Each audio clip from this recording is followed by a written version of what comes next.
Welcome back to my channel.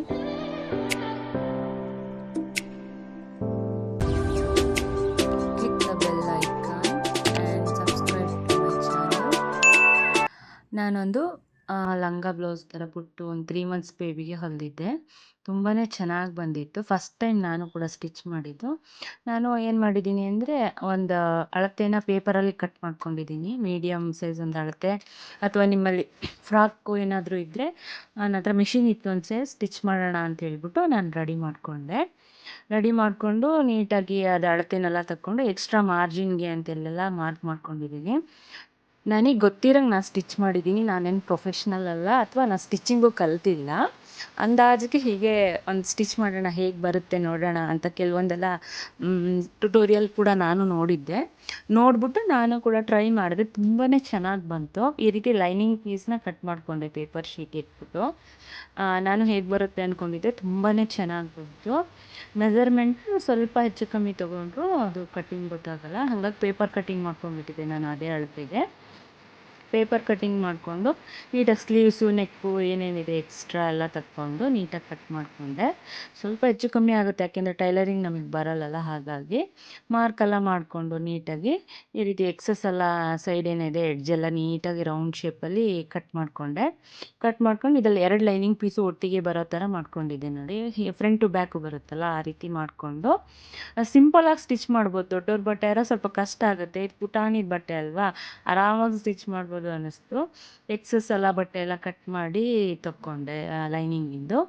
ಇದನ್ನು ಮೆಜರ್ಮೆಂಟನ್ನು ಕೂಡ ಅಷ್ಟೇ, ನಾವು ಪೇಪರಲ್ಲಿ ಏನು ಕಟ್ ಮಾಡ್ಕೊಂಡಿರ್ತೀವಲ್ಲ ಅದೇ. ನಾನು ಶೋಲ್ಡರ್ ಹತ್ರ ಟೈ ಮಾಡೋದು ಇಡೋಣ ಅಂತ ಹೇಳ್ಬಿಟ್ಟು, ಮತ್ತು ಶೋಲ್ಡರ್ ಮೆಜರ್ಮೆಂಟೆಲ್ಲ ನಂಗೆ ಗೊತ್ತಿರಲಿಲ್ಲ ಅಂತ ಹೇಳ್ಬಿಟ್ಟು ಟೈ ಮಾಡೋದು ಇಡೋಣ ಅಂತ ಹೇಳ್ಬಿಟ್ಟು ಈ ಥರ ಮಾರ್ಕ್ ಮಾಡಿಕೊಂಡೆ. ಸಿಂಪಲ್ಲಾಗಿ ಹೊಲಿಬೋದು, ಖುಷಿ ಇರುತ್ತೆ ನಾವೇ ಹೊಲ್ದು ಹಾಕಿದ್ರೆ. ಅದು ಅಷ್ಟೇ ಪುಟಾಣಿ ತುಂಬ ಚೆಂದ ಕಾಣ್ತಾ ಇತ್ತು. ಆ 3 ಮಂತ್ಸ್ ಬೇಬಿ ಲಂಗ ಬ್ಲೌಸ್ ಹಾಕೊಂಡ್ರೆ ಎಷ್ಟು ಚೆಂದ ಕಾಣುತ್ತೆ ಅಂತ ಹೇಳ್ಬಿಟ್ಟು ಗೊತ್ತಲ್ಲ. ಹಾಗಾಗಿ ಅದಕ್ಕೆ ನನಗೆ ತುಂಬ ಖುಷಿಯಿಂದ ಹೊಲಿತಾ ಇದ್ದೆ ನಾನು. ತುಂಬಾ ಚೆನ್ನಾಗೂ ಬಂತು, ತುಂಬ ಚೆಂದನೂ ಕಾಣ್ತಿದ್ಲು. ಆ ಶೋಲ್ಡರ್ ಹತ್ರ ಈ ರೀತಿ ಶೇಪಲ್ಲಿ ಮಾರ್ಕ್ ಮಾಡ್ಕೊಂಡಿದ್ದೀನಿ, ಯಾಕೆಂದರೆ ಅಲ್ಲಿ ಟೈ ಮಾಡೋ ಆಪ್ಷನ್ ಹಾಕ್ಬೇಕಲ್ವ. ಹಂಗಾಗಿ ಮೇಯ್ನ್ ಫ್ಯಾಬ್ರಿಕ್ನ ಕೂಡ ಅಷ್ಟೇ ನೀಟಾಗಿ ಕಟ್ ಮಾಡಿಕೊಂಡು ಅದ್ರ ಮೇಲೆ ಲೈನಿಂಗ್ನ ಇಟ್ಬಿಟ್ಟು ಗುಂಪಿನೆಲ್ಲ ಹಾಕಿ ಸ್ಟಿಕ್ ಮಾಡಿಕೊಂಡು ನೀಟಾಗಿ ಸೇಮ್ ಅದೇ ರೀತಿ ಕಟ್ ಮಾಡ್ಕೊಂಡ್ರಾಯ್ತು. ಮಾರ್ಕ್ ಮಾಡಿಬಿಟ್ಟು ಕಟ್ ಮಾಡ್ಕೊಂಡ್ರಾಯ್ತು. ಸ್ಲೀವ್ಸಿಗೆಲ್ಲ ನೀಟಾಗಿ ಸಣ್ಣದಾಗಿ ಸ್ಟಿಚ್ ಹಾಕ್ಕೊಂಡ್ರೆ ಸರಿ ಆಗುತ್ತೆ. 1 ಇಂಚ್ ಸ್ಲೀವ್ಸಿಗೆ ಅಂತ ಬಿಟ್ಕೊಂಡ್ರೆ ಸಾಕು. ಆಮೇಲೆ ಈ ರೀತಿ ನೀಟಾಗೆಲ್ಲ ಕಟ್ ಮಾಡಿಕೊಂಡು ಅದನ್ನು ಲಂಗ ಕೆಳಗಡೆ ಲಂಗ ಬರುತ್ತಲ್ಲ, ಅದಕ್ಕೂ ಅಷ್ಟೇ ಫ್ಯಾಬ್ರಿಕ್ ಈ ರೀತಿ ತಗೊಂಡು ಸಿಂಪಲಾಗಿ ಲಂಗನೂ ಅಷ್ಟೇ ಲೈನಿಂಗ್ನ ಸ್ಟಿಚ್ ಮಾಡ್ಕೊಂಬಿಟ್ಟು ನೆರಿಗೆ ಈ ರೀತಿ ನೆರಿಗೆ ಮಾಡಿ ಸ್ಟಿಚ್ ಹಾಕಿದೆ ಅಷ್ಟೇ. ಅದು ಸಿಂಪಲಾಗಿ ಆಗೋಯಿತು. ಈ ರೀತಿ ನೆರಿಗೆನ ನೀಟಾಗಿ ಪುಟ್ಟು ನೆರಿಗೆನ ಮಾಡಿಕೊಂಡೆ. ಸಿಂಪಲಾಗಿ ಹೊಲಿಬೋದು, ಏನು ತುಂಬ ಮೆಜರ್ಮೆಂಟ್ ಬೇಕು ಅಂತೇನಿಲ್ಲ. ಅಂದಾಜಿಗೆ ಒಂದು ಸಾಕ್ಸ್ ಲೆಂತನ್ನು ತೊಗೊಂಡು ಈ ರೀತಿ ನೀಟಾಗಿ ನೆರಿಗೆ ಮಾಡಿಕೊಂಡು, ನಂತರ ಇನ್ನೊಂದು ಪೀಸ್ ಇತ್ತು ಅದನ್ನು ಕೂಡ ಆ್ಯಡ್ ಮಾಡಿಬಿಟ್ಟು ಈ ರೀತಿ ನೀಟಾಗಿ ಸ್ಟಿಚ್ ಮಾಡ್ಕೊತ ಬಂದೆ. ಅದು ಎಲ್ಲಿದೆ ಮಾರ್ಕ್ಗೆ ಕರೆಕ್ಟಾಗಿ ಸ್ಟಿಚ್ ಮಾಡ್ಕೊತ ಬಂದೆ. ನನ್ನ ಮಿಷಿನ್ ತಗೊಂಡ್ಮೇಲೆ ಇದು ಫಸ್ಟು ಏನೋ ಸ್ಟಿಚ್ ಮಾಡ್ತಾಯಿದ್ದೀನಿ ಅಂದರೆ ಅದು ಆ ಪಾಪುಗೆ. ಎಕ್ಸಸ್ ಎಲ್ಲ ಹೀಗೆ ಕಟ್ ಮಾಡಿಕೊಂಡು ಅದು ಏನು ಗೊತ್ತಾ, ಸ್ಲೀವ್ಸಿಗೆ ಮತ್ತು ನೆಕ್ಕಿಗೆ ಅಷ್ಟೇ ಸ್ಟಿಚ್ ಮಾಡಿಕೊಂಡು ಎಕ್ಸಸ್ ಫ್ಯಾಬ್ರಿಕ್ನ ನೀಟಾಗಿ ಕಟ್ ಮಾಡಿಕೊಂಡ್ರು ಬರುತ್ತೆ, ಮುಂಚೆ ಕಟ್ ಮಾಡ್ಕೊಂಡು ಸ್ಟಿಚ್ ಮಾಡಿದ್ರು ಬರುತ್ತೆ. ಈ ರೀತಿ ಕಟ್ ಮಾಡಿ ತೆಗೆದ್ಮೇಲೆ ಅಲ್ಲಿ ಸಣ್ಣದಾಗಿ ಒಂದು ಕಚ್ಚನ್ನ ಹಾಕ್ಕೊಂಡ್ರೆ ಅದು ಓಪನ್ ಮಾಡಿದಾಗ ಅಲ್ಲಿ ರೌಂಡ್ ಶೇಪ್ ನೀಟಾಗಿ ಓಪನ್ ಆಗುತ್ತೆ. ಇಲ್ಲಾಂದರೆ ನೆರಿಗೆ ಹಿಡಿಯುತ್ತೆ ಅಂತ ಹೇಳ್ಬಿಟ್ಟು ನೋಡಿ, ಅಲ್ಲಿ ನಾನು ಟೈನೂ ಕೂಡ ಅದು ಡೋರಿ ಥರ ಮಾಡಿಬಿಟ್ಟು ಇಟ್ಟಿದ್ದೆ. ಹಾಗಾಗಿ ಎಲ್ಲದೂ ಸೇರಿಸಿ ಒಂದೇ ಸತಿ ಸ್ಟಿಚ್ ಹಾಕಿದ್ದೆ. ಈ ರೀತಿ ಬಂತು. ಫ್ರಂಟ್ ಟು ಬ್ಯಾಕು ಕೂಡ ಇದೇ ರೀತಿಯೇ ಮಾಡ್ಕೊಂಡ್ರಾಯ್ತು. ಫ್ರಂಟ್ ಟು ಬ್ಯಾಕು ಇದೇ ರೀತಿ ಮಾಡಿಕೊಂಡು ನೋಡಿ, ಕೆಳಗಡೆ ಕೂಡ ಅಷ್ಟೇ ಅದನ್ನು ನೆರಿಗೆ ಇಟ್ಟು ಅದನ್ನು ಹೊಲ್ಕೊಬಿಟ್ಟಿದ್ದೀನಿ. ಎರಡನ್ನೂ ಸೇರಿಸಿ ಸ್ಟಿಚ್ ಮಾಡಿದ್ರೆ ಆಯಿತು ಅಷ್ಟೇ, ಸಿಂಪಲ್ಲು. ಆ ಡೋರಿಗೆ ಸಣ್ಣದಾಗಿರೋವಂಥ ಒಂದು ಟ್ಯಾಸಲ್ ಥರ ಮಾಡೋಣ ಅಂತ ಹೇಳ್ಬಿಟ್ಟು ಉಳಿದಿರೋ ಎಕ್ಸಸ್ ಫ್ಯಾಬ್ರಿಕ್ನ ಕಟ್ ಮಾಡಿ ಈ ರೀತಿ ಸ್ಟಿಚ್ ಮಾಡ್ಕೊತಾ ಇದ್ದೀನಿ. ಈ ರೀತಿ ಸ್ಟಿಚ್ ಮಾಡಿದ್ರೆ ಆಯಿತು. ಅದನ್ನು ಉಲ್ಟಾ ಇಟ್ಕೊಂಡು ಸ್ಟಿಚ್ ಮಾಡಿದ್ರೆ ಪುಟ್ಟು ಡೋರಿ ಬರುತ್ತೆ. ಉಲ್ಟಾ ಸ್ಟಿಚ್ ಮಾಡಿರ್ತೀವಲ್ಲ, ಆವಾಗ ಇದನ್ನು ಈ ರೀತಿ ತಿರ್ಗಿಸಿದ್ರೆ ಡೋರಿ ಇಮಿಡಿಯೇಟ್ಲಿ ರೆಡಿ. ಸಿಂಪಲ್ಲಾಗಿ ಆರಾಮಾಗಿ ಮಾಡ್ಕೋಬೋದು ಮಿಷಿನ್ ಇಟ್ಬಿಟ್ಟು. ನನಗಂತೂ ತುಂಬ ಖುಷಿ ಆಗ್ತಾಯಿತ್ತು ಹೊಲಿಬೇಕಾದ್ರೆ. ಹೇಗೆ ಕಾಣುತ್ತೆ, ಫಸ್ಟ್ ಟೈಮ್ ಹೊಲಿತಾ ಇರೋದು ಹೇಗೆ ಬರುತ್ತೆ ಅಂತ ಹೇಳ್ಬಿಟ್ಟು ತುಂಬಾ ಚೆನ್ನಾಗಿ ಬಂದಿತ್ತು.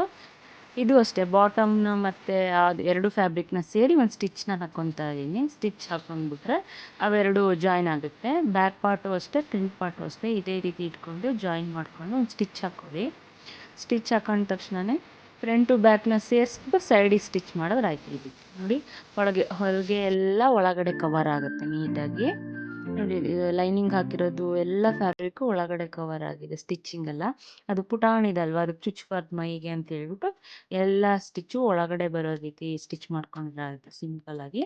ಲಾಸ್ಟಿಗೆ ಒಂದು ಸೈಡಿಗೆ ಸ್ಟಿಚ್ ಹಾಕ್ಬಿಟ್ರೆ ಆಯಿತು, ಆ ಸೈಡು ಈ ಸೈಡು. ಸ್ವಲ್ಪ ಕೆಳಗಡೆ ಲಂಗ ಸ್ವಲ್ಪ ಅಗಲವಾಗಿ ಬರಬೇಕಲ್ಲ, ಅದನ್ನ ಶೇಪ್ ಕೂಡ ಅಷ್ಟೇ ನೆರಿಗೆ ತೊಗೊಬೇಕಾದ್ರೆ ಸ್ವಲ್ಪ ಬ್ರಾಡಾಗಿ ತಗೊಂಡ್ರೆ ಒಳ್ಳೆಯದು. ಈ ರೀತಿ ನೀಟಾಗಿ ಸ್ಟಿಚ್ ಮಾಡಿಕೊಂಡ್ರೆ ಪುಟಾಣಿ ಪಾಪುದೊಂದು ಫ್ರಾಕ್ ರೆಡಿ. 3 ಮಂತ್ಸ್ ಪಾಪುದು ತುಂಬ ಚೆಂದ ಬಂದಿತ್ತು ನೋಡಿ. ಕಲರು ಅಷ್ಟೇ ಚೆಂದ ಕಾಣ್ತಾಯಿತ್ತು, ಹಾಕಿದಾಗೂ ಅಷ್ಟೇ ಗೊಂಬೆ ಥರ ಕಾಣ್ತಾಯಿತ್ತು, ಪುಟಾಣಿ ಲಕ್ಷ್ಮಿ ಥರ ಕಾಣ್ತಾಯಿತ್ತು. ನನಗೆ ಗೊತ್ತಿರೋದು, ನಾನು ಖುಷಿಯಾಗಿ ಮಾಡಿರೋ ಒಂದು ಲಂಗ ಬ್ಲೌಸ್ ಡಿಸೈನ್ನ ಶೇರ್ ಮಾಡಿದ್ದೀನಿ. ಇಷ್ಟ ಆದರೆ ಲೈಕ್ ಮಾಡಿ, ಹೇಗೆ ಕಾಣ್ತಾ ಇದೆ ಅಂತ ಕೂಡ ಕಮೆಂಟ್ ಮಾಡಿ ತಿಳಿಸಿ. Thank you for watching my all videos. ತುಂಬ ಥ್ಯಾಂಕ್ಸ್. ಏನೇ ಒಂದು ಮಾಡಿದರೂ ಪ್ರೋತ್ಸಾಹ ಕೊಡೋದು ತುಂಬ ಇಂಪಾರ್ಟೆಂಟು. ಅದಿಲ್ಲ ಅಂದಮೇಲೆ ವ್ಯರ್ಥ ಆಗಿಬಿಡುತ್ತೆ.